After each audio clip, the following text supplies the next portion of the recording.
गौर से सुनना, यह बात हर किसी के लिए नहीं है।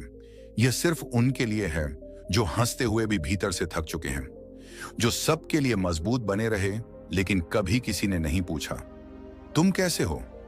कभी महसूस हुआ है कि लोग तुम्हारी मौजूदगी की आदत तो डाल लेते हैं लेकिन तुम्हारी कीमत नहीं समझते, कि जब तक तुम काम आते हो तब तक तुम जरूरी हो, और जिस दिन तुम चुप हो जाओ उसी दिन तुम्हें नजरअंदाज कर दिया जाता है। यही वह पल होता है जहां आत्मा सवाल पूछती है, क्या मेरी पहचान सिर्फ दूसरों की जरूरतों तक सीमित है? आज का समय अजीब है। यहां चेहरे मुस्कान से नहीं बल्कि ब्रांड से पहचाने जाते हैं।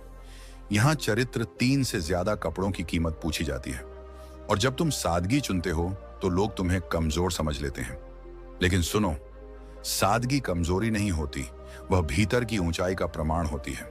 कभी कभी जिंदगी जानबूझकर तुम्हें गिराती है, अपनों से दूर करती है, ताकि तुम दूसरों की राय से हटकर खुद की आवाज सुन सको।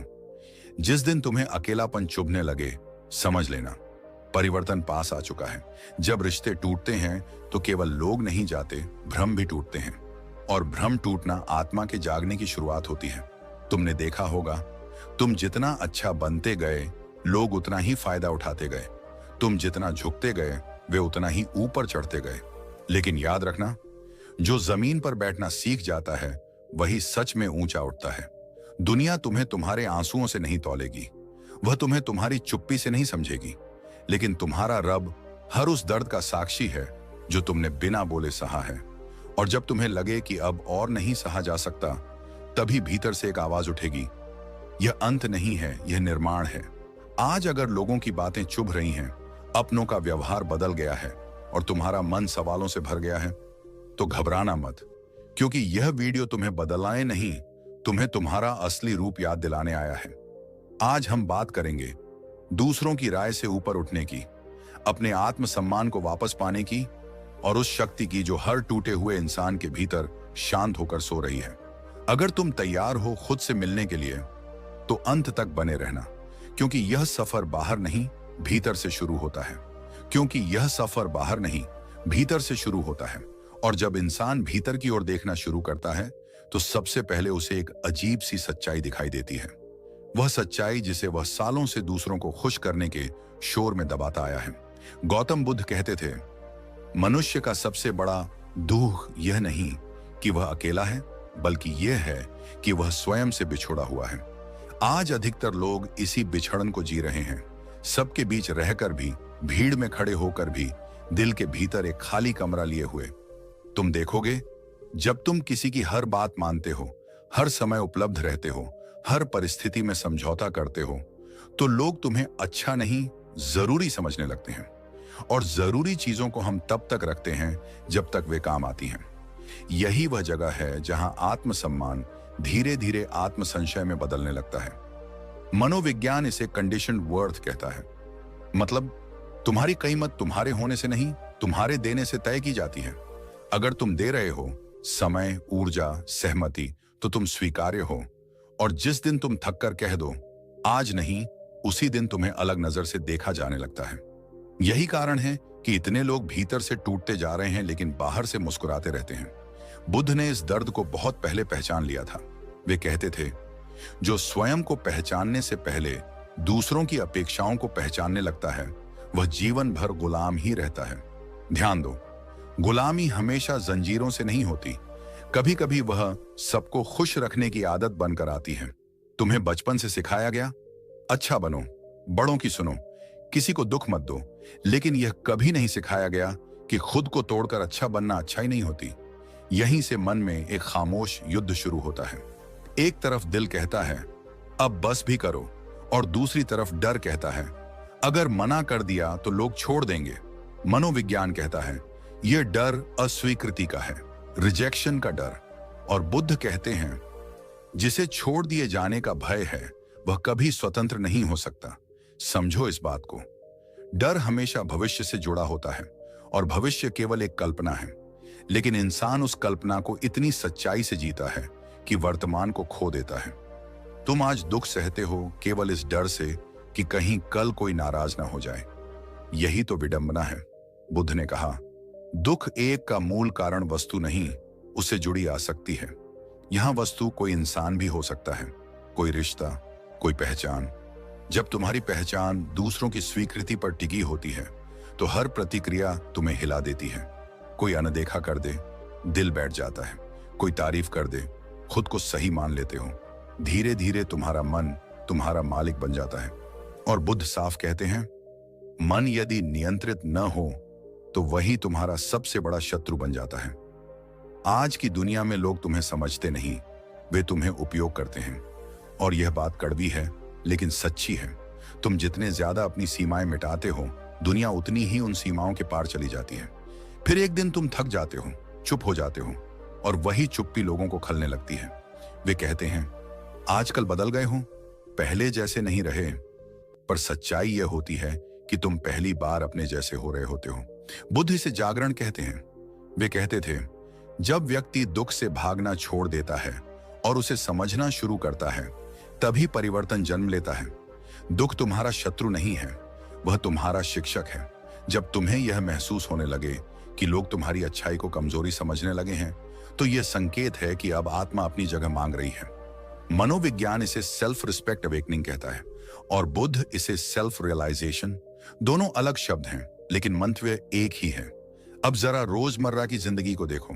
तुम ऑफिस में जरूरत से ज्यादा काम करते हो, घर में सबकी बातें सुनते हो, दोस्तों के लिए हमेशा उपलब्ध रहते हो, लेकिन जब तुम थकते हो, जब तुम्हें सहारे की जरूरत होती है, तब लोग कहते हैं, तुम ही तो मजबूत हो।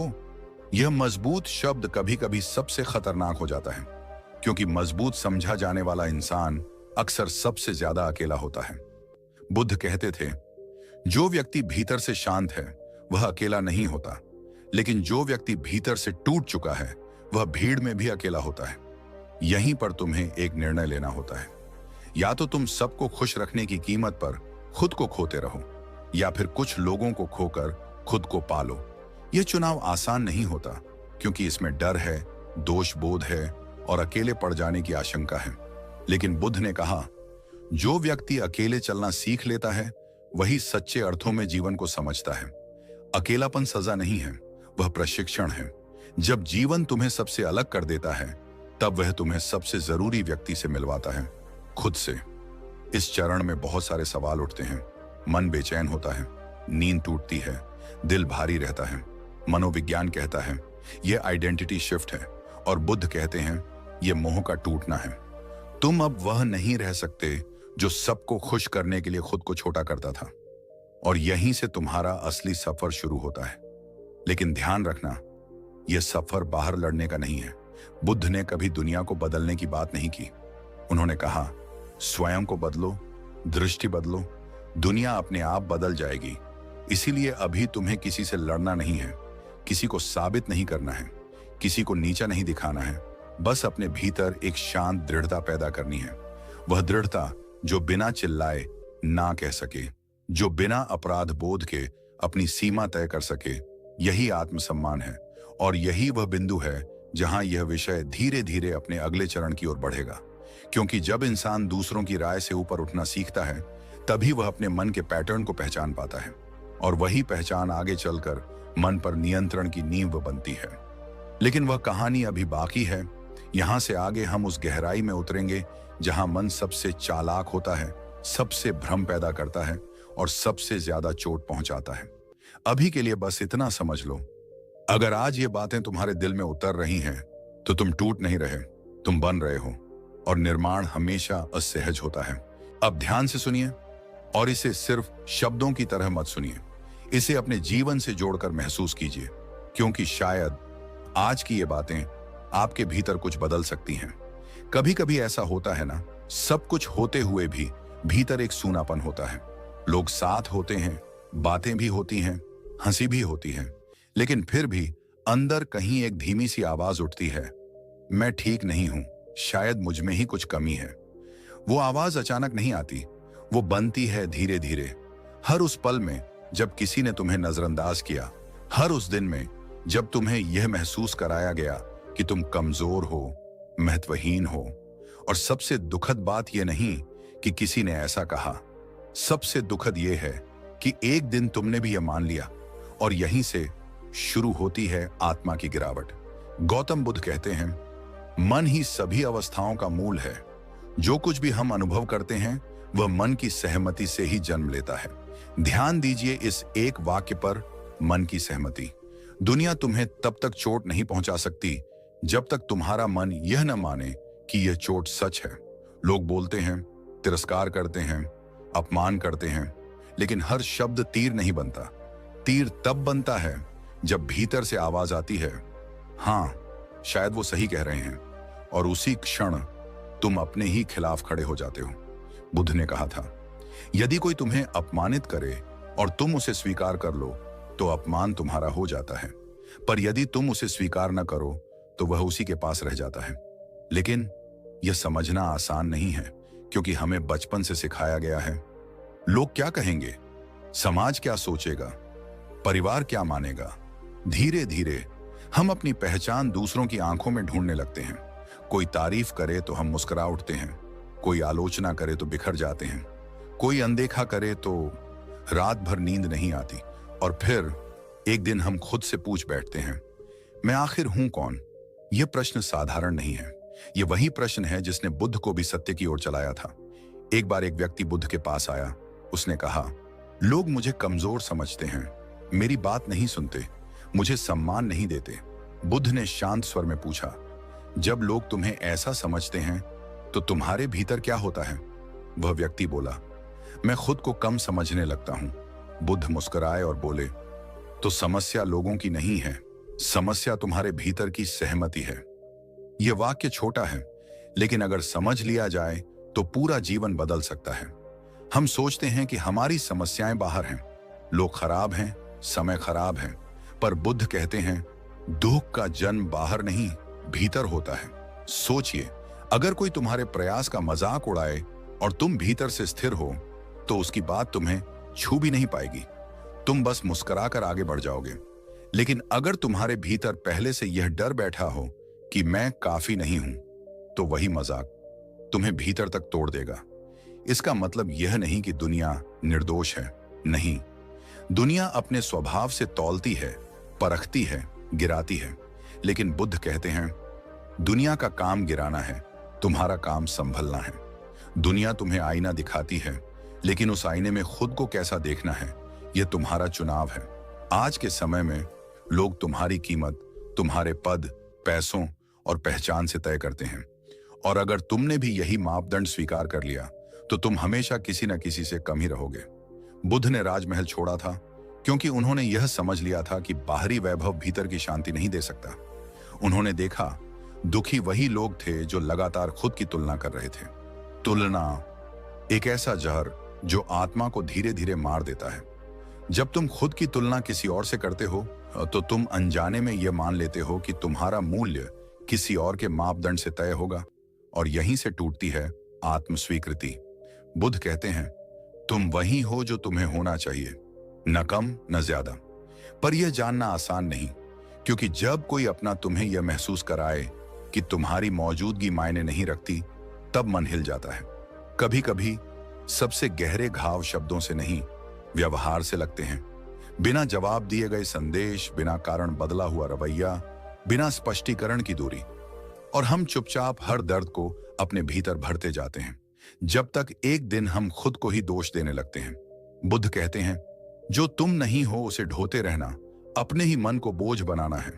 हर बार खुद को दोष देना आत्मिक हिंसा है। विनम्र होना अलग बात है, खुद को मिटा देना अलग। अगर कोई तुम्हें बार बार तोड़ता है और तुम हर बार खुद को ही दोष देते हो तो यह करुणा नहीं, आत्म उपेक्षा है। बुद्ध करुणा सिखाते हैं, लेकिन आत्म त्याग नहीं। वह कहते हैं, पहले स्वयं के लिए दीप बनो, फिर दूसरों के लिए प्रकाश।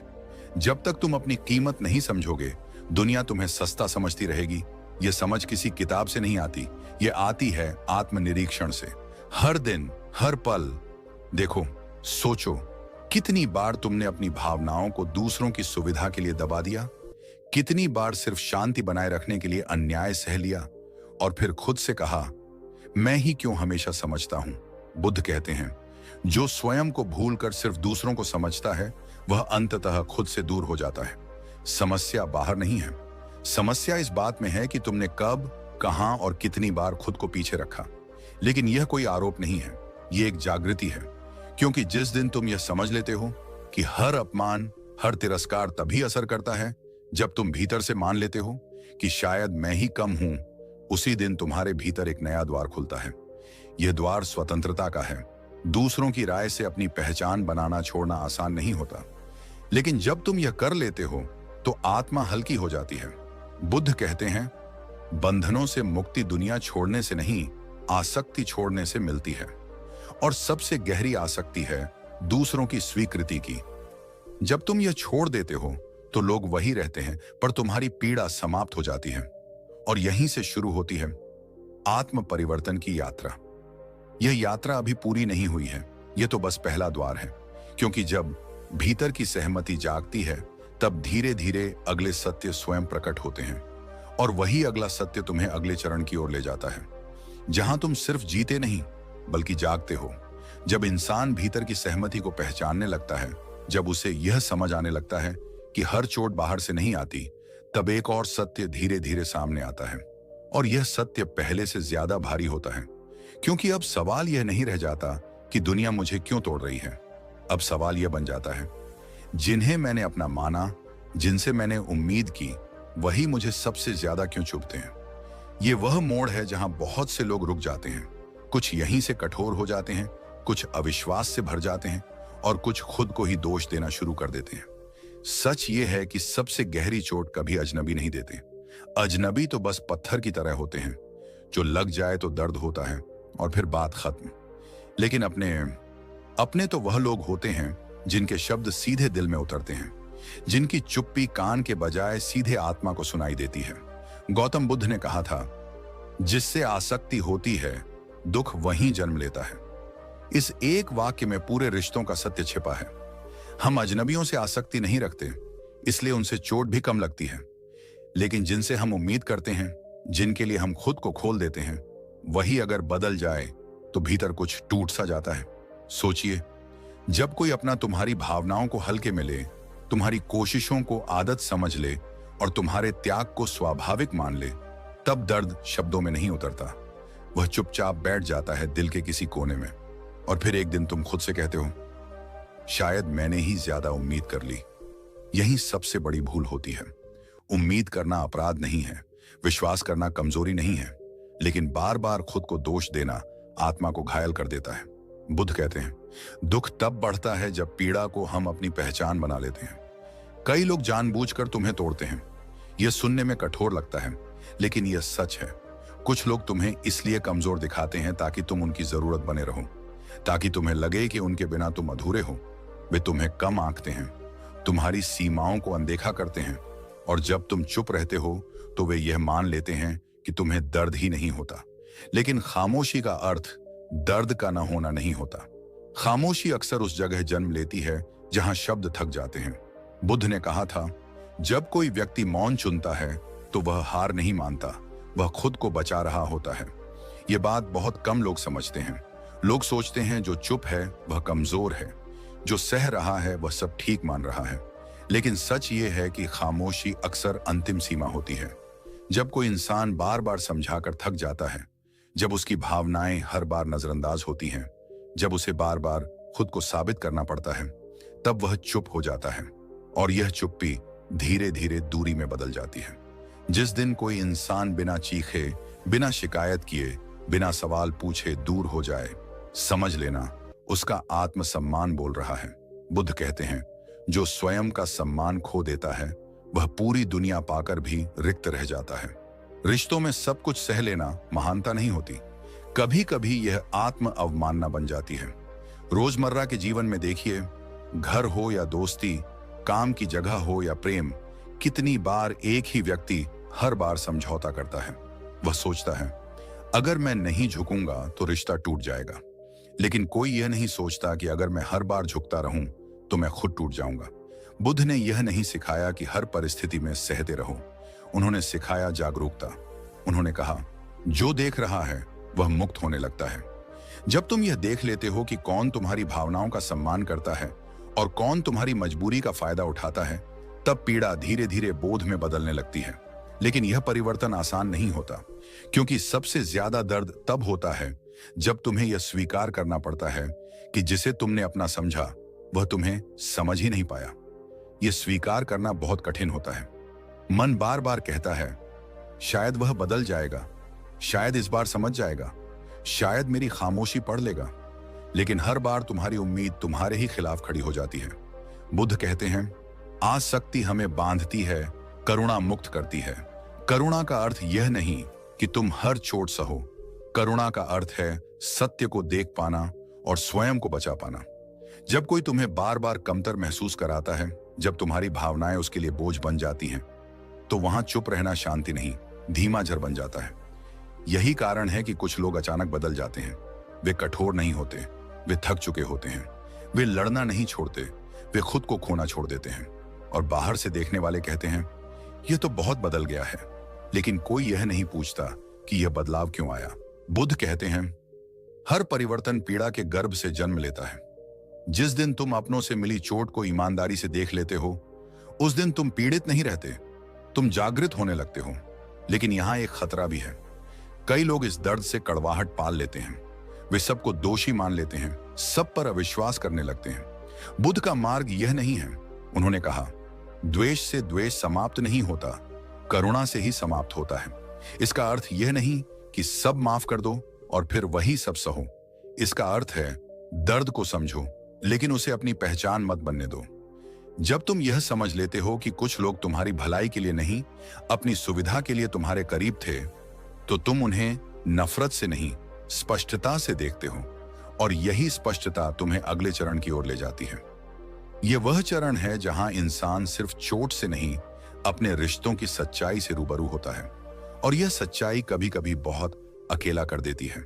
लेकिन बुद्ध कहते हैं, एक जागृत व्यक्ति अकेला हो सकता है, पर भ्रम में नहीं रहता। यही वह मोड़ है जहां आगे की यात्रा और गहरी होने वाली है। क्योंकि जब अपनों की चोट समझ में आ जाती है, तब सवाल उठता है, अब आगे कैसे जिया जाए? और यही प्रश्न अगले सत्य का द्वार खोलता है। कभी कभी जीवन बिल्कुल शांत दिखता है, लेकिन भीतर आंधियां चल रही होती हैं। चेहरे पर मुस्कान होती है, पर आत्मा सवालों से भरी होती है। लोग पास होते हैं, फिर भी भीतर एक खालीपन बैठा रहता है। और इसी खालीपन में मनुष्य सबसे ज्यादा टूटता है, बिना आवाज के। ये वही क्षण होता है जहां इंसान पहली बार समझता है कि दुनिया की सबसे गहरी चोट तलवार से नहीं, शब्दों से लगती है। और वो शब्द अक्सर बाहर से नहीं आते। वे उन्हीं होठों से निकलते हैं जिनसे कभी भरोसा बंधा था, उन्हीं आंखों से झरते हैं जिनमें कभी अपनापन दिखता था। जीवन की यह विडंबना बहुत चुपचाप काम करती है। अजनबी तुम्हें गिराए तो दर्द होता है, लेकिन अपने गिराए तो आत्मा सवाल करने लगती है, मेरी गलती क्या थी? मैंने कम क्या किया? मैं ही क्यों? यहीं से मनुष्य भीतर की अदालत में खुद को कटघरे में खड़ा कर देता है। और सबसे कठोर जज वही बन जाता है, खुद। गौतम बुद्ध कहते थे, दुख बाहर घटने वाली घटना नहीं है, दुख उस घटना को मन में पकड़ लेने का नाम है।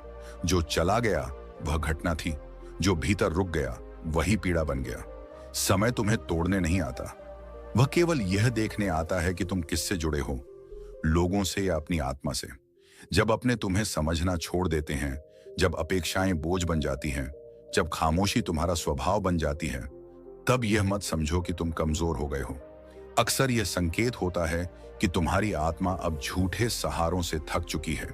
क्योंकि जो सबसे ज्यादा सहता है वही सबसे ज्यादा सीखता है, और जो सबसे ज्यादा सीखता है वही भीतर से बदलता है।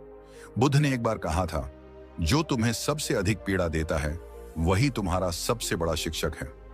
यह सुनने में कठोर लगता है, लेकिन जीवन इसी कठोर सत्य से मनुष्य को परिपक्व बनाता है। कभी ध्यान देना, जब अपनों की बातें चुभने लगती हैं, तब इंसान रोना छोड़ देता है। वह समझाने की कोशिश भी छोड़ देता है, वह बस चुप हो जाता है। और यह चुप्पी कमजोरी नहीं होती, यह वह अंतिम सीमा होती है जहां आत्मसम्मान पहली बार आवाज उठाता है, बिना बोले। बुद्ध का मार्ग शोर का नहीं है, वह मौन का मार्ग है। वह सहने का नहीं, समझने का मार्ग है। जब कोई व्यक्ति बिना शिकायत किए दूर होने लगे, तो समझ लेना उसने हार नहीं मानी, उसने स्वयं को चुन लिया है। क्योंकि हर दूरी भागने का संकेत नहीं होती, कुछ दूरियां आत्मा को बचाने के लिए ली जाती हैं। यह संसार तुम्हें सिखाता है कि अपनों से उम्मीद रखना प्रेम है, लेकिन बुद्ध सिखाते हैं अपेक्षा दुख की जड़ है। जब तुम यह समझ जाते हो कि दर्द देने वाले हमेशा दुश्मन नहीं होते और पास होने वाले हमेशा अपने नहीं होते, तब तुम्हारा दृष्टिकोण बदलने लगता है। यहीं से आत्मा का पुनर्जागरण शुरू होता है, बाहर नहीं, भीतर। और यही वह बिंदु है जहां यह कथा केवल सुनने की नहीं रह जाती, जीने की बन जाती है। क्योंकि आगे जो आने वाला है वह केवल भावनाओं की बात नहीं करेगा, वह तुम्हें यह सिखाएगा कि अपनों से मिली चोट कैसे तुम्हें कमजोर नहीं बल्कि अडिग बनाती है। यहीं से अगला सत्य जन्म लेता है, जहां दर्द केवल याद नहीं रहता, वह चेतना बन जाता है। ठहरो, जरा रुककर सांस लो, क्योंकि जो अब तुम सुनने वाले हो वह शब्द नहीं है, वह तुम्हारे भीतर दबे हुए सवालों की आवाज है। कभी महसूस किया है कि तुम ठीक हो फिर भी लोग तुम्हें गलत समझते हैं? तुम सच्चे हो फिर भी तुम्हारी नीयत पर शक किया जाता है? तुम चुप रहते हो फिर भी तुम्हें कमजोर मान लिया जाता है? यही वह जगह है जहां अधिकांश लोग टूट जाते हैं और कुछ यहीं से बदलना शुरू करते हैं। यह संसार अजीब है। यह तुम्हें तुम्हारे कर्मों से नहीं, तुम्हारे कपड़ों से आंकता है। यह तुम्हारे चरित्र से पहले तुम्हारे चेहरे के ब्रांड पड़ता है। यह तुम्हारी आत्मा की गहराई नहीं देखता, बस तुम्हारी बाहरी चमक गिनता है। और जब तुम इस खेल में फिट नहीं बैठते, जब तुम दिखावे की दौड़ में पीछे रह जाते हो, तो वही लोग जो कभी तुम्हारे अपने थे, तुम्हें पहचानने से भी इनकार कर देते हैं। यही वो क्षण होता है जब इंसान पहली बार समझता है, समस्या मेरे भीतर नहीं थी, समस्या उस दुनिया में थी जो केवल देखने की आदी है, महसूस करने की नहीं। गौतम बुद्ध ने कहा था, जो दिखाई देता है वह अस्थाई है, जो महसूस होता है वही सत्य है। लेकिन इस सत्य तक पहुंचने के लिए इंसान को पहले टूटना पड़ता है, अपनों की बेरुखी से, अपेक्षाओं की चोट से और उस सवाल से, क्या मैं सच में इतना बेकार हूं? नहीं, तुम बेकार नहीं हो। तुम बस उस दौर से गुजर रहे हो जहां आत्मा अपने पुराने खोल को तोड़ रही है। जब समय तुम्हें तोड़ने का प्रयास करता है, जब हालात तुम्हें झुकाने लगते हैं, जब तुम्हारी अच्छाई ही तुम्हारी सबसे बड़ी सजा बन जाती है, तब यह मत समझो कि सब खत्म हो रहा है। अक्सर वहीं से असली शुरुआत होती है, क्योंकि जो इंसान दूसरों की राय पर जीता है वह कभी स्वयं से नहीं मिल पाता, और जो स्वयं से मिल जाता है उसे फिर दुनिया की मंजूरी की जरूरत नहीं रहती। यह वीडियो तुम्हें यह नहीं सिखाएगा कि लोग क्या सोचते हैं, यह तुम्हें यह याद दिलाएगा कि तुम कौन हो। यह तुम्हें उस जगह ले जाएगा जहां आत्मसम्मान किसी सहारे का मोहताज नहीं होता, जहां चुप्पी कमजोरी नहीं बल्कि चेतना का शिखर होती है, जहां गिरना हार नहीं बल्कि जागने की प्रक्रिया होता है।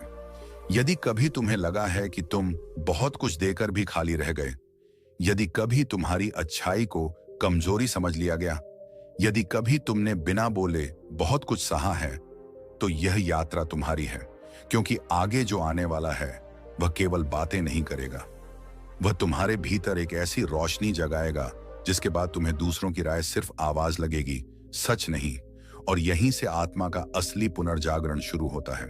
आज की दुनिया बहुत तेज है, इतनी तेज कि इंसान चल नहीं रहा, घसीटा जा रहा है। सुबह आंख खुलते ही सबसे पहला सवाल यह नहीं होता कि भीतर कैसा महसूस हो रहा है, पहला सवाल होता है आज बाहर कैसा दिखना है, कपड़े कौन से पहनने हैं, चेहरे पर कौन सी मुस्कान लगानी है, लोगों के सामने खुद को किस रूप में पेश करना है।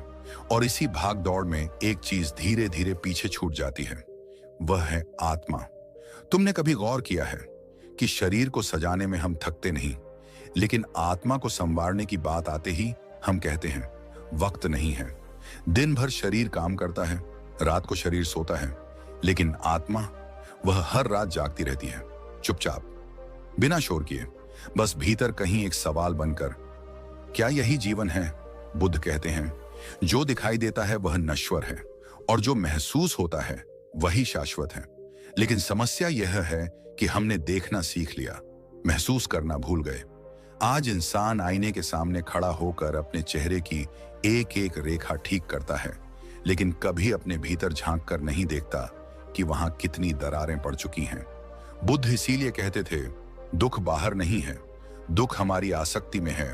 हम चीजों से चिपक जाते हैं, लोगों से, रिश्तों से, पहचान से, सम्मान से, पद से और यहां तक कि अपने दर्द से भी। और जितना हम पकड़ते हैं उतना ही टूटते हैं। यह टूटना बाहर से नहीं दिखता, यह भीतर होता है, धीरे धीरे, चुपचाप। देखो, अगर शरीर बीमार हो जाए तो हम डॉक्टर के पास दौड़ते हैं, लेकिन आत्मा जब बीमार होती है तो हम उसे और ज्यादा शोर में धकेल देते हैं, और ज्यादा दिखावे में, और ज्यादा भीड़ में। बुद्ध ने कभी नहीं कहा कि संसार छोड़ दो, उन्होंने कहा आसक्ति छोड़ दो। संसार तुम्हें नहीं बांधता, तुम्हारी पकड़ तुम्हें बांधती है। आज इंसान यह नहीं समझ पा रहा कि वह दुखी क्यों है। सब कुछ तो है, काम है, लोग हैं, घर है, पहचान है, फिर भी भीतर एक खालीपन है जो किसी चीज से भरता नहीं। यह खालीपन आत्मा की भूख है, और इस भूख को कोई बाहरी उपलब्धि शांत नहीं कर सकती। बुद्ध ने एक बार कहा था, जिस दिन तुम अपने भीतर की आवाज सुन लेते हो, उस दिन बाहर की दुनिया शोर लगने लगती है। और यही वह मोड़ है जहां इंसान डर जाता है, क्योंकि भीतर की आवाज झूठ सहन नहीं करती। वह पूछती है, तुम ये सब किसके लिए कर रहे हो? लोगों के लिए या खुद से भागने के लिए? आज लोग मंदिरों में जाते हैं, लेकिन अपने भीतर नहीं उतरते। बुद्ध कहते हैं, ईश्वर मंदिरों में नहीं, उस मौन में है जहां तुम खुद से झूठ नहीं बोलते। तुम कितनी बार भीड़ में अकेले महसूस करते हो? कितनी बार लोगों के बीच होते हुए भी खुद से कटे हुए लगते हो?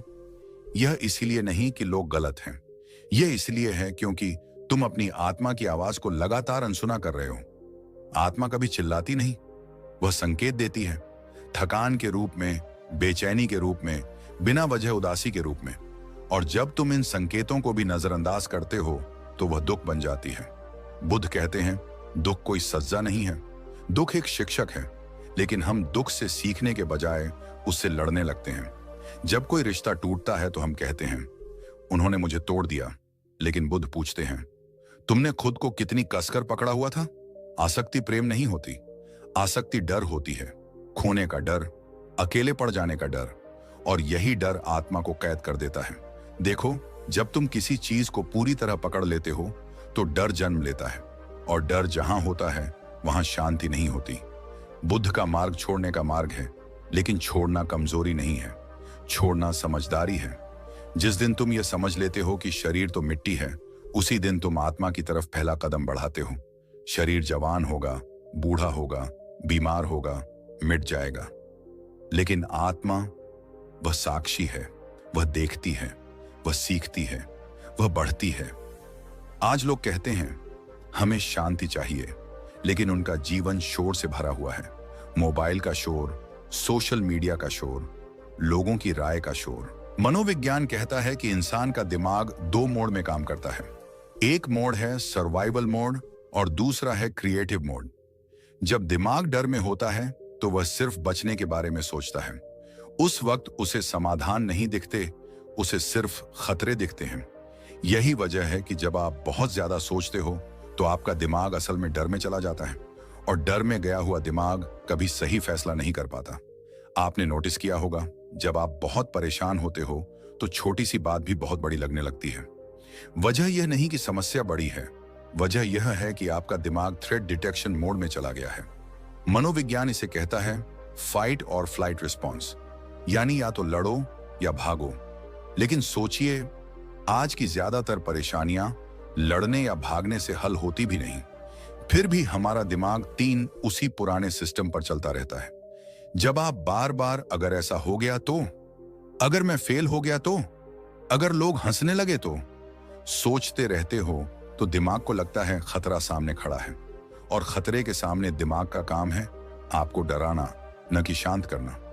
इसीलिए ओवरथिंकिंग असल में ज्यादा सोच नहीं है, यह लगातार खतरे का एहसास है।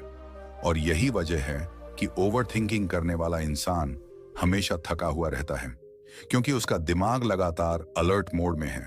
मनोविज्ञान साफ कहता है, जिस दिमाग को आराम नहीं मिलता वह धीरे धीरे खुद के खिलाफ काम करने लगता है।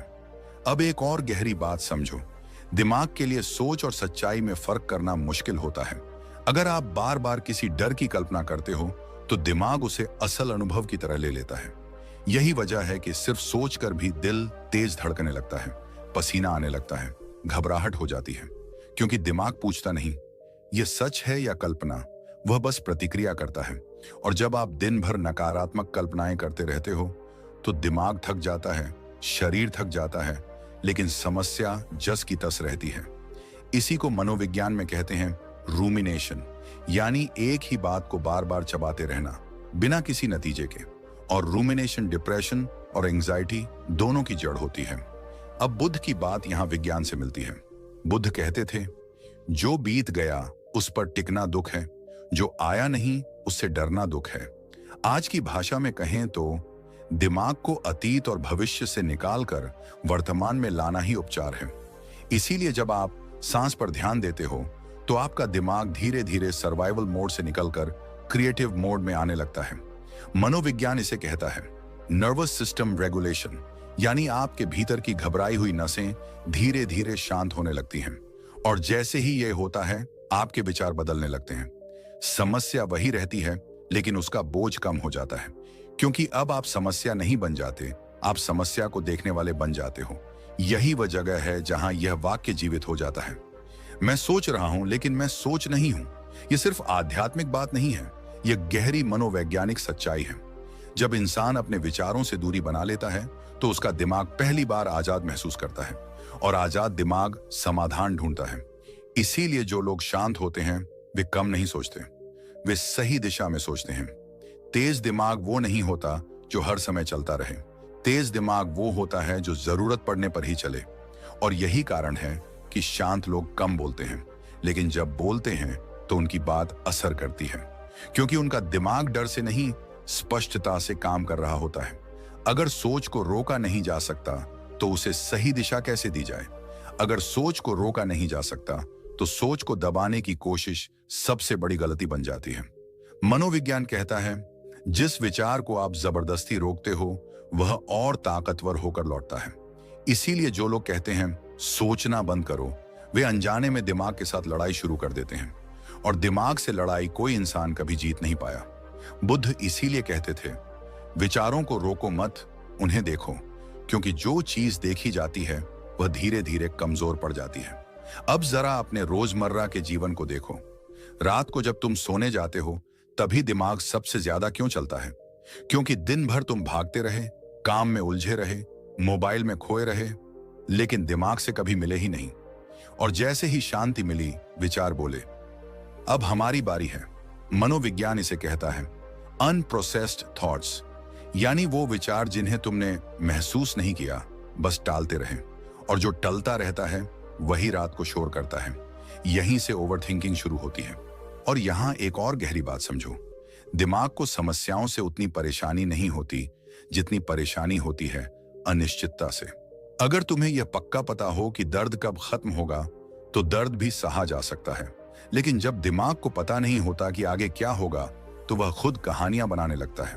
और दिमाग की बनाई कहानियां अक्सर डरावनी होती हैं। इसीलिए जो सोचते रहते हैं वो खोते रहते हैं, क्योंकि वे वर्तमान की ऊर्जा भविष्य की कल्पनाओं में खर्च कर देते हैं। और जो जीते हैं वो पाते हैं। जीने का मतलब मस्ती नहीं, जीने का मतलब है इस पल में मौजूद रहना। मनोविज्ञान कहता है जब इंसान वर्तमान में होता है तो दिमाग अपने आप शांत होने लगता है, क्योंकि वर्तमान में कोई खतरा नहीं होता। खतरा हमेशा या तो बीते कल में होता है या आने वाले कल में। बुद्ध की शिक्षा यहीं पर बहुत वैज्ञानिक बन जाती है। वे कहते थे दुख विचारों में नहीं, उनसे चिपकने में है। सोचो, अगर तुम्हारे दिमाग में कोई विचार आए और तुम उसे पकड़ो ही नहीं तो वह अपने आप चला जाएगा। जैसे सड़क पर कोई गाड़ी गुजरती है, तुम उसके पीछे भागते नहीं, तुम बस देखते हो।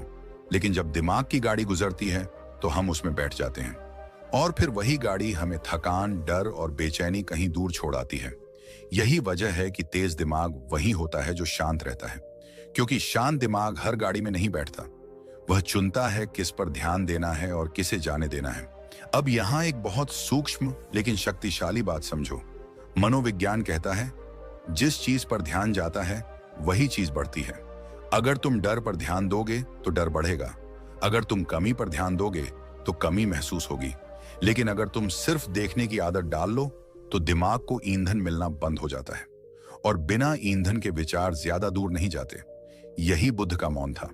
वे चुप इसलिए नहीं रहते थे कि उनके पास कहने को कुछ नहीं था, वे चुप इसलिए रहते थे क्योंकि वे जानते थे हर विचार को जवाब देना जरूरी नहीं।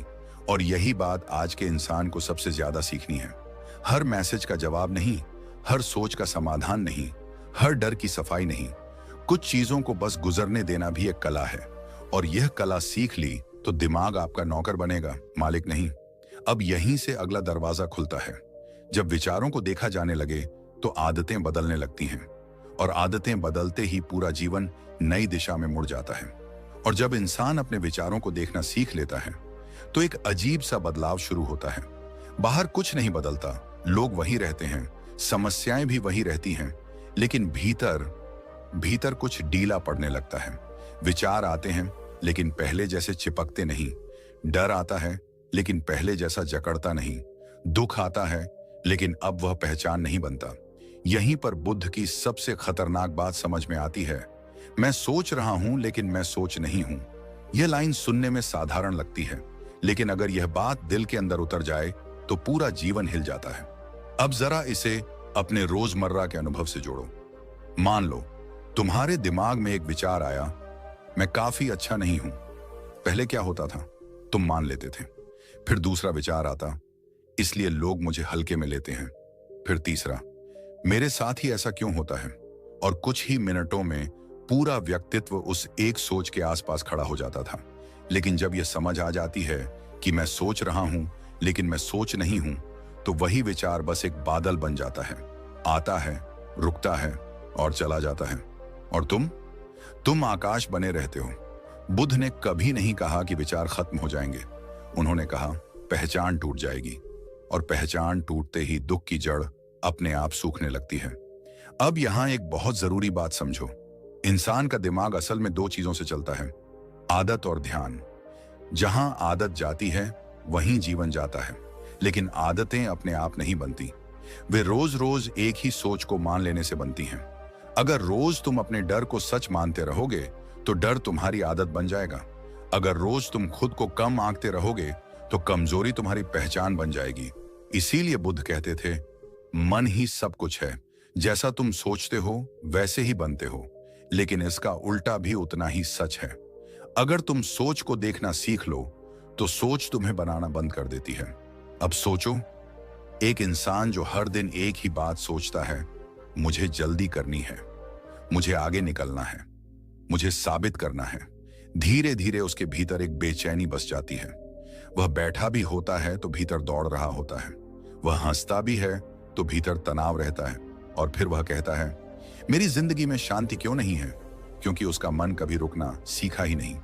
बुद्ध इसे कहते थे अविराम चित्त, ऐसा मन जो बिना रुके खुद को ही खाता रहता है। और यही मन सबसे ज्यादा खतरनाक होता है।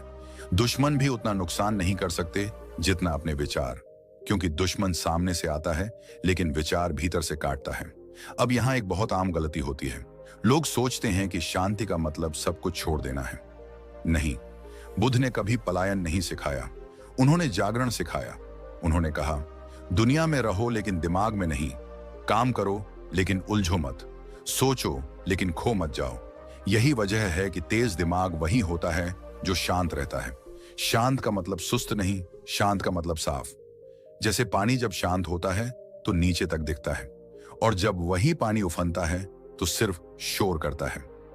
आज ज्यादातर लोग शोर करते हैं, भीतर भी बाहर भी, और शोर में निर्णय गलत होते हैं, रिश्ते टूटते हैं और जिंदगी थकावट बन जाती है। अब बुद्ध की एक और गहरी शिक्षा यहीं पर जुड़ती है। वे कहते थे, जो घट रहा है उससे ज्यादा दुख उस पर सोचने से होता है। सोचो, अगर कोई तुम्हें कुछ कह दे तो असली चोट शब्दों से नहीं लगती, चोट लगती है उस सोच से जो तुम बाद में घंटों पालते हो। उसे ऐसा नहीं कहना चाहिए था, मैंने भी जवाब क्यों नहीं दिया, सबके सामने मेरी बेइज्जती हो गई। घटना तो 5 सेकंड की थी, लेकिन तुमने उसे 5 दिन, 5 महीने, कभी कभी 5 साल जिंदा रखा। और फिर कहते हो मैं आगे नहीं बढ़ पा रहा, क्योंकि तुम बीते हुए को अब भी सोच रहे हो। जो सोचते रहते हैं वो खोते रहते हैं। वे आज खोते हैं, कल खोते हैं और अंत में खुद को खो देते हैं। लेकिन जो जीते हैं वो पाते हैं। और जीना कोई बड़ा काम नहीं, जीना बस इतना है, जो सामने है उसी में होना। अब यहीं से एक नई समझ जन्म लेती है। अब इस स्पष्टता को रोजमर्रा की जिंदगी में कैसे उतारा जाए, यहीं से खुलेगा जहां हम देखेंगे कि कैसे छोटे छोटे भीतरी अभ्यास पूरे जीवन की दिशा बदल देते हैं। संभव है यह वही स्थान हो जहां से आगे का रास्ता साफ दिखे, पर यह तभी होगा जब तुम इस रुकने को स्वीकार करोगे। रुकना सीखना आसान नहीं है, क्योंकि मन कहता है अगर मैं रुका तो लोग आगे निकल जाएंगे, अगर मैं रुका तो अवसर हाथ से निकल जाएगा, अगर मैं रुका तो मैं कमजोर कहलाऊंगा। लेकिन बुद्ध कहते थे जो हर समय आगे रहता है वही सबसे जल्दी थकता है, और जो सही समय पर रुकता है वही सबसे दूर तक जाता है। यह ठहराव तुम्हें अगले चरण के लिए तैयार करता है। यह तुम्हें वह दृष्टि देता है जो भागते हुए कभी नहीं मिलती। और यही कारण है कि जीवन की सबसे बड़ी छलांग अक्सर एक गहरे ठहराव के बाद आती है। अब ध्यान से सुनो, जब मन रुकता है तो वह केवल शांत नहीं होता, वह सजग होता है। और जब सजगता आती है तो जीवन के संकेत साफ दिखने लगते हैं। यहीं से बात जन्म लेती है जो बहुत कम लोग समझ पाते हैं कि जीवन संकेत कैसे देता है और हम उन्हें क्यों चूक जाते हैं। अभी इतना समझ लो, अगर आज तुम्हें लग रहा है कि तुम रुके हुए हो, अटके हुए हो, पीछे छूट गए हो, तो संभव है बस मन को शांत रखो। ठहराव को दुश्मन मत बनाओ, क्योंकि जो रुकना सीख गया, जब मन ने दौड़ना छोड़ा, जब भीतर की ऊर्जा बिखरने के बजाय इकट्ठी होने लगी, तभी जीवन एक और गहरी परीक्षा सामने रखता है। यह परीक्षा बाहर नहीं होती, यह भीतर होती है। यह निर्णय की परीक्षा है। यहीं अधिकतर लोग फिर चूक जाते हैं। वे सोचते हैं अब जब मन थोड़ा शांत हुआ है, अब जब दर्द कम हुआ है, अब जब हालात कुछ संभले हैं, तो तुरंत कोई बड़ा फैसला ले लिया जाए। लेकिन बुद्ध कहते थे मन का शांत होना और मन से निर्णय लेना दो अलग अलग बातें हैं। मन शांत हो सकता है, पर निर्णय फिर भी मन से लिया जा सकता है। और यही सबसे सूक्ष्म भूल है। मन बहुत चालाक है। वह शांति का अभिनय कर सकता है, लेकिन भीतर डर छुपाए रखता है। इसलिए बुद्ध कहते थे निर्णय मन से नहीं, शांति से बदलते हैं। यह वाक्य छोटा है, लेकिन इसके भीतर पूरा जीवन छुपा है। अधिकांश लोग मेहनत को किस्मत का कारण मानते हैं। वे कहते हैं मैं मेहनत करूंगा तो सब बदल जाएगा, मैं दिन रात लग जाऊं तो हालात पलट जाएंगे। बुद्ध मेहनत के विरोधी नहीं थे, लेकिन वे जानते थे मेहनत से पहले दिशा चाहिए, और दिशा निर्णय से आती है। अगर निर्णय गलत है तो सबसे बड़ी मेहनत भी गलत दिशा में बहने वाली नदी बन जाती है। और अगर निर्णय सही है तो छोटी सी कोशिश भी जीवन की धारा मोड़ देती है। बुद्ध कहते थे किस्मत पसीने से नहीं, पहले निर्णय से करवट लेती है। अब सवाल उठता है निर्णय गलत क्यों होते हैं? क्योंकि अधिकतर निर्णय डर से लिए जाते हैं। डर दिखाई नहीं देता, लेकिन निर्णयों में बोलता है। डर कहता है अगर यह नहीं चुना तो नुकसान हो जाएगा, अगर अभी फैसला नहीं लिया तो मौका निकल जाएगा, अगर लोगों की बात नहीं मानी तो अकेला रह जाऊंगा। और मन डर की भाषा समझता है। इसीलिए जब निर्णय मन से लिए जाते हैं तो वे डर से रंगे होते हैं। ऐसे निर्णय तुरंत राहत देते हैं, लेकिन लंबे समय में उलझन बढ़ा देते हैं। आपने देखा होगा कभी कभी कोई फैसला लेते ही मन हल्का लगता है, लेकिन कुछ समय बाद वही फैसला बोझ बन जाता है। बुद्ध कहते थे जो निर्णय डर से लिया गया हो वह शांति नहीं देता, वह केवल डर को थोड़ी देर सुला देता है। शांति से लिया गया निर्णय अलग होता है। वह तुरंत उत्साह नहीं देता, वह तुरंत तालियां नहीं दिलाता, वह तुरंत परिणाम नहीं दिखाता, लेकिन वह भीतर स्थिरता लाता है। बुद्ध के अनुसार शांति कोई भावना नहीं है, शांति एक स्थिति है। जब मन कुछ पाने के लिए नहीं दौड़ रहा होता, जब मन कुछ खोने से डर नहीं रहा होता, जब मन दूसरों की नजरों से नहीं कांप रहा होता, तभी शांति होती है। और उसी क्षण अगर निर्णय लिया जाए तो वह निर्णय जीवन को उलझाता नहीं, धीरे धीरे सुलझाता है। इसीलिए बुद्ध कहते थे अगर निर्णय लेने की जल्दी है तो निर्णय मत लो। यह बात उलटी लगती है, लेकिन इसमें गहरा सत्य है। जल्दी का अर्थ है मन बेचैन है, और बेचैन मन सही निर्णय नहीं ले सकता। जीवन में बहुत से लोग कहते हैं मेरे साथ सब गलत क्यों हो जाता है, मैं जो भी फैसला लेता हूं वह उल्टा क्यों पड़ता है। बुद्ध का उत्तर बहुत सरल था, क्योंकि तुम फैसले जीवन से नहीं डर से ले रहे हो। डर तुम्हें बचाने का दिखावा करता है, लेकिन वास्तव में वह तुम्हें सीमित कर देता है। शांति तुम्हें कुछ नहीं कहती, वह बस स्पष्टता देती है, और स्पष्टता में लिया गया निर्णय धीरे धीरे किस्मत बदल देता है। धीरे, यह शब्द बहुत महत्वपूर्ण है। बुद्ध ने कभी भी अचानक बदलने का वादा नहीं किया। वे जानते थे जो परिवर्तन शांति से आता है वह स्थायी होता है। डर से लिया गया निर्णय तेज होता है, नाटकीय होता है, लेकिन खोखला होता है। शांति से लिया गया निर्णय शांत होता है, साधारण दिखता है, लेकिन गहराई में जड़ें जमाता है। आप अपने जीवन को देखिए, कितने फैसले आपने दूसरों को खुश करने के लिए लिए, कितने फैसले आपने खुद को साबित करने के लिए लिए? कितने फैसले आपने इसलिए लिए कि कोई आपको कमजोर ना समझे? और उन फैसलों का परिणाम क्या हुआ? थकान, भ्रम और एक ऐसा जीवन जो बाहर से ठीक दिखता है लेकिन भीतर खाली लगता है। बुद्ध कहते थे, जीवन बाहर से नहीं, भीतर से बदलता है और भीतर का पहला परिवर्तन निर्णय की गुणवत्ता है। जब मन शांत होता है तो निर्णय सरल हो जाते हैं। तब आप यह नहीं पूछते लोग क्या कहेंगे, तब आप यह पूछते हैं क्या यह मेरे भीतर सही लगता है? यह भीतर की सही भावना शांति से आती है, मन से नहीं। मन तर्क देता है, शांति संकेत देती है। मन शोर करता है, शांति फुसफुसाती है। और जो उस फुसफुसाहट को सुन लेता है वही अपनी किस्मत का रुख बदल देता है। बुद्ध कहते थे, जीवन में हर मोड़ पर निर्णय लेना जरूरी नहीं, कभी कभी निर्णय न लेना सबसे बड़ा निर्णय होता है। यह भी शांति की निशानी है। मन तुरंत कुछ करना चाहता है, शांति इंतजार करना जानती है। और सही समय पर लिया गया एक शांत निर्णय सालों की मेहनत बचा देता है। इसलिए अगर आज तुम किसी फैसले में उलझे हो, अगर तुम्हें लग रहा है कि जो भी चुनूं गलत हो जाएगा, तो बुद्ध का मार्ग याद रखो। रुको, मन को नहीं, शांति को बोलने दो। क्योंकि डर से लिया गया निर्णय जीवन को और जटिल बनाता है और शांति से लिया गया निर्णय धीरे धीरे किस्मत बदल देता है। और जब किस्मत बदलने लगती है तो जीवन एक और रहस्य खोलता है जो बताता है कि हर चीज हमारे नियंत्रण में क्यों नहीं होती और क्यों कभी कभी छोड़ देना ही सबसे बड़ी बुद्धि बन जाता है। अभी इतना समझ लो, निर्णय मन से नहीं, शांति से बदलते हैं। निर्णय जब शांति से लिए जाने लगते हैं तो जीवन में एक अजीब सी चीज घटित होती है। जो पहले नहीं दिखता था वह दिखने लगता है। जो पहले विरोध करता था वह ढीला पड़ने लगता है। और जो पहले असंभव लगता था वह धीरे धीरे पास आता हुआ महसूस होने लगता है। अधिकांश लोग इसे संयोग कहते हैं, कुछ लोग इसे किस्मत कहते हैं, लेकिन बुद्ध इसे संयोग या भाग्य नहीं मानते थे। बुद्ध कहते थे, जीवन तुम्हारी आवाज नहीं सुनता, जीवन तुम्हारी स्थिति सुनता है। इसीलिए उन्होंने एक बहुत गहरी बात कही थी, ब्रह्मांड शोर नहीं, स्थिरता सुनता है। यह वाक्य सुनने में सरल है, लेकिन इसे समझने के लिए मन को बहुत शांत होना पड़ता है। हम सब जीवन से कुछ न कुछ मांगते रहते हैं। कोई शब्दों में मांगता है, कोई प्रार्थना में, कोई शिकायत में, कोई गुस्से में। हम कहते हैं, मुझे यह चाहिए, मेरे साथ ऐसा क्यों नहीं होता, मेरी मेहनत क्यों नहीं दिखती, मेरी जिंदगी क्यों नहीं बदलती।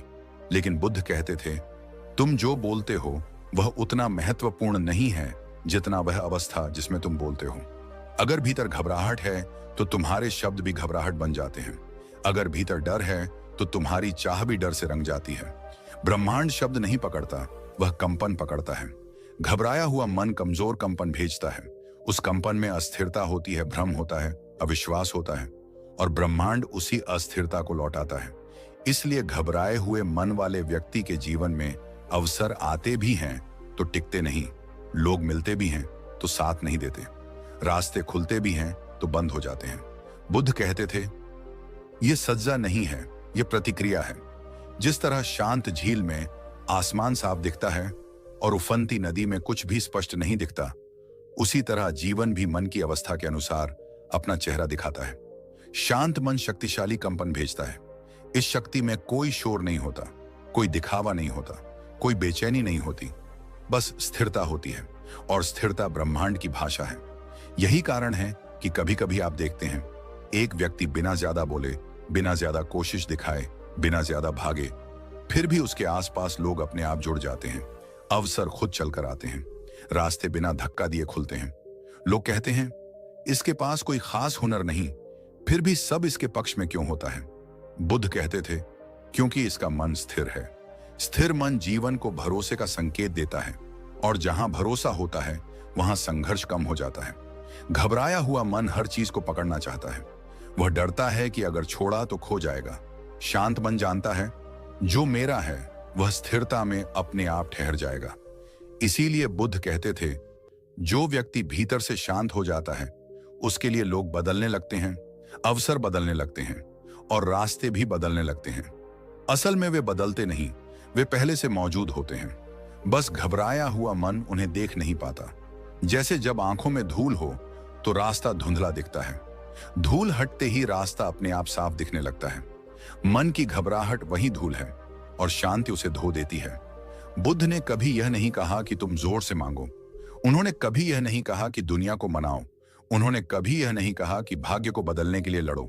वे कहते थे, अपनी अवस्था बदलो। जब अवस्था बदलती है तो आकर्षण बदलता है। घबराया हुआ मन और घबराहट को आकर्षित करता है। शांत मन शांति को बुलाता है। इसलिए बुद्ध कहते थे, अगर जीवन में बार बार वही परेशानी आ रही है तो बाहर नहीं, भीतर देखो, क्योंकि ब्रह्मांड तुम्हारे शब्दों का नहीं, तुम्हारी स्थिरता का उत्तर दे रहा है। यहां बहुत से लोग गलती करते हैं। वे सोचते हैं, अगर मैं शांत हो गया तो मैं कमजोर हो जाऊंगा। अगर मैं प्रतिक्रिया नहीं दूंगा तो लोग मुझे दबा देंगे। अगर मैं शोर नहीं करूंगा तो कोई मेरी बात नहीं सुनेगा। लेकिन बुद्ध कहते थे, शांति कमजोरी नहीं है, शांति गुरुत्व है। जिसके पास गुरुत्व होता है उसके पास खिंचाव होता है। उसे चिल्लाने की जरूरत नहीं पड़ती, उसे साबित करने की जरूरत नहीं पड़ती। उसकी उपस्थिति ही काफी होती है। और यही गुरुत्व लोगों को खींचता है, अवसरों को खींचता है, रास्तों को जोड़ता है। शोर क्षणिक होता है, स्थिरता स्थायी होती है। शोर ध्यान मांगता है, स्थिरता सम्मान जगाती है। बुद्ध कहते थे, जो जीवन से ज्यादा मांगता है उसे कम मिलता है, और जो जीवन के साथ स्थिर रहता है उसे वही मिलता है जिसकी उसे जरूरत होती है। बुद्ध कहते हैं, शांति पाने के लिए कुछ जोड़ना नहीं पड़ता, शांति पाने के लिए बहुत कुछ हटाना पड़ता है। हटाओ वह झूठ जो तुम रोज खुद से बोलते हो। हटाओ वह दिखावा जो तुम दुनिया के सामने करते हो। हटाओ वह डर जो तुम्हें खुद होने से रोकता है। और जब यह हटना शुरू होता है तभी आत्मा धीरे धीरे सांस लेने लगती है। यह कोई एक दिन की प्रक्रिया नहीं है, यह एक यात्रा है, भीतर की यात्रा। बुद्ध इसीलिए मौन में रहते थे, क्योंकि मौन में सच साफ सुनाई देता है। आज अगर तुम्हें यह वीडियो चुभ रहा है, अगर यह बातें कहीं अंदर हलचल मचा रही हैं, तो समझ लेना, आत्मा तुम्हें जगा रही है। यह जागरण कोई चमत्कार नहीं है, यह धीरे धीरे होता है। जब तुम कम पकड़ते हो, कम अपेक्षा करते हो, कम शिकायत करते हो, और एक दिन तुम महसूस करते हो, मैं हल्का हो गया हूं, मैं शांत हूं, मैं अपने भीतर हूं। यही बुद्ध का मार्ग है। कोई दिखावा नहीं, कोई नारा नहीं, बस समझ और करुणा। और याद रखना, यह केवल शुरुआत है, आत्मा की पहली दस्तक। इसके आगे और भी गहरे सत्य खुलेंगे, और भी परतें उतरेंगी, लेकिन उसके लिए तुम्हें भीतर उतरने का साहस रखना होगा। क्योंकि जो अपने भीतर उतर गया वह फिर कभी बाहर की भीड़ में खोता नहीं। यह बात सुनने की नहीं है, यह बात जीने की है। क्योंकि अगर तुम यह शब्द सुन रहे हो और तुम्हारे भीतर कुछ हिल रहा है, अगर छाती के अंदर कहीं भारीपन उठ रहा है, अगर मन बार बार कहना चाहता है यह तो मेरे साथ भी हो रहा है, तो समझ लो यह वीडियो सफल हो चुका है।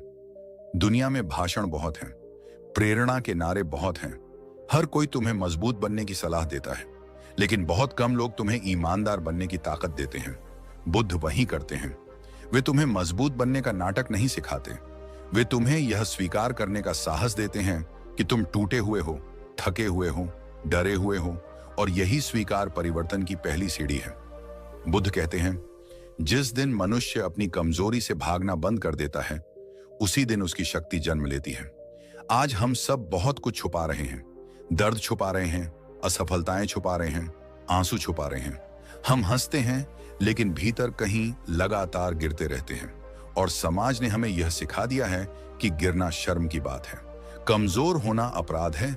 लेकिन बुद्ध कहते हैं, जो अपने गिरने को देख लेता है वही उठने की कला सीखता है। आज तुम्हें दुख क्यों होता है? क्योंकि तुम अपने मन से ईमानदार नहीं हो पा रहे। तुम अपने चेहरे से दुनिया को धोखा दे सकते हो, लेकिन आत्मा से नहीं। आत्मा जानती है कि तुम कितनी बार अपने ही मन की आवाज दबा चुके हो, कितनी बार तुमने नहीं कहना चाहा लेकिन हां कह दिया, कितनी बार तुम थक चुके थे लेकिन फिर भी चलते रहे, सिर्फ इसलिए कि लोग क्या कहेंगे। बुद्ध कहते हैं, दुख का कारण संसार नहीं है, दुख का कारण तुम्हारा डर है। डर अस्वीकृति का, अकेले पड़ जाने का, कमतर साबित हो जाने का। और यही डर मनुष्य को अभिनय सिखाता है, झूठी हंसी, झूठी ताकत, झूठा आत्मविश्वास। लेकिन याद रखो, जो खुद से लड़ लेता है वह दुनिया से नहीं हारता। खुद से लड़ने का अर्थ खुद को तोड़ना नहीं है, खुद से लड़ने का अर्थ है अपने भीतर के झूठ को पहचानना। जब बुद्ध ध्यान में बैठे तो उन्होंने संसार से आंखें नहीं मोड़ी, उन्होंने भीतर देखा, और भीतर देखने पर जो सबसे पहले मिला वह था दुख। लेकिन वे उससे भागे नहीं, वे बैठे रहे। सांस को देखा, विचारों को देखा, डर को देखा, और देखते देखते डर ढीला पड़ गया। यही शिक्षा है, भागो मत, बैठो। जब मन उदास हो तो उसे सुधारने की कोशिश मत करो, उसे समझने की कोशिश करो, क्योंकि हर भावना कुछ कहना चाहती है। आज तुम अकेले क्यों महसूस करते हो? क्योंकि तुम सबके साथ हो, पर खुद के साथ नहीं। आज तुम्हें लोग क्यों नहीं समझते? क्योंकि तुमने खुद को समझने का समय नहीं दिया। बुद्ध कहते हैं, मन को मित्र बनाओ, दुश्मन नहीं। लेकिन हम मन को दबाते हैं, डांटते हैं, उससे लड़ते हैं, और फिर आश्चर्य करते हैं कि शांति क्यों नहीं मिलती। मन वही बच्चा है जिसे सुना नहीं गया, और जो बच्चा सुना नहीं जाता वह रोता है। तुम्हारा मन भी रो रहा है, कभी बेचैनी बनकर, कभी गुस्सा बनकर, कभी थकान बनकर। और तुम कहते हो, मुझे समझ नहीं आता, मेरे साथ ही ऐसा क्यों होता है? बुद्ध कहते हैं, समझ नहीं आती क्योंकि तुम देख नहीं रहे। देखने का अर्थ आंखों से देखना नहीं है। देखने का अर्थ है स्वीकार करना। स्वीकार करना कि तुम हमेशा सही नहीं हो। स्वीकार करना कि तुम हर किसी को खुश नहीं कर सकते। स्वीकार करना कि कभी कभी तुम्हें भी सहारे की जरूरत है। यही स्वीकार तुम्हें इंसान बनाता है, और इंसान बनना सबसे बड़ा साहस है। आज की दुनिया मजबूत चेहरों की पूजा करती है, लेकिन बुद्ध सच्चे मन की पूजा करते हैं। वे कहते हैं, जो अपने आंसू छुपाता है वह भीतर मरता है, और जो अपने आंसू देख लेता है वह जागता है। यह जागरण एक दिन में नहीं होता, यह धीरे धीरे होता है। जब तुम खुद को हर हाल में सही साबित करना छोड़ देते हो, जब तुम यह मान लेते हो कि कभी कभी गलत होना भी ठीक है, थक जाना भी ठीक है, रुक जाना भी ठीक है। बुद्ध का मार्ग तेज चलने का नहीं है, बुद्ध का मार्ग सच चलने का है। और सच यह है, तुम सब कुछ नहीं कर सकते, तुम हर किसी को नहीं बचा सकते, तुम हर रिश्ते को नहीं निभा सकते, लेकिन तुम खुद से बेईमानी मत करो। अगर भीतर से कोई चीज तुम्हें तोड़ रही है तो उसे सुनो। अगर कोई रिश्ता तुम्हें छोटा बना रहा है तो उसे देखो। अगर कोई आदत तुम्हें खोखला कर रही है तो उसे पहचानो। यही बुद्ध का ध्यान है। कोई मंत्र नहीं, कोई चमत्कार नहीं, बस सजगता। और जब सजगता आती है तो जीवन बदलता नहीं, समझ बदलती है, और समझ बदलते ही जीवन अपने आप हल्का हो जाता है। ये स्क्रिप्ट तुम्हें यह नहीं कहती कि कल से सब ठीक हो जाएगा। ये तुम्हें यह सिखाती है कि आज से तुम खुद से झूठ नहीं बोलोगे, और यही शुरुआत है। आगे और भी परतें खुलेंगी, मन की आदतें, डर की जड़ें, आसक्ति की गिरफ्त। लेकिन उसके लिए तुम्हें यह स्वीकार करना होगा कि परिवर्तन बाहर नहीं, भीतर से शुरू होता है। और जब तुम भीतर का पहला कदम ईमानदारी से रख देते हो, तभी अगला सत्य अपने आप सामने आता है। अगर ये वीडियो आपके मन को थोड़ा सा भी हल्का कर पाया हो, अगर यहाँ कही गई कोई बात आपके दिल के किसी कोने को छू गई हो, तो इसे सिर्फ सुनकर मत छोड़ देना। इस वीडियो को लाइक करके आप उस ऊर्जा को आगे बढ़ा रहे हैं जो मन को शांत करती है। और अगर आप अपने जीवन में शांति, समझ और गौतम बुद्ध के गहरे ज्ञान को आगे भी सुनना चाहते हैं, तो चैनल को सब्सक्राइब कर लीजिए। यह कोई साधारण वीडियो नहीं था, और आप कोई साधारण इंसान नहीं हैं। अंत में बस इतना ही कहेंगे, अपने मन से दोस्ती करना सीखिए, क्योंकि वही आपका सबसे बड़ा साथी भी है और सबसे बड़ा शिक्षक भी। धन्यवाद सुनने के लिए, समझने के लिए और खुद पर काम करने के लिए।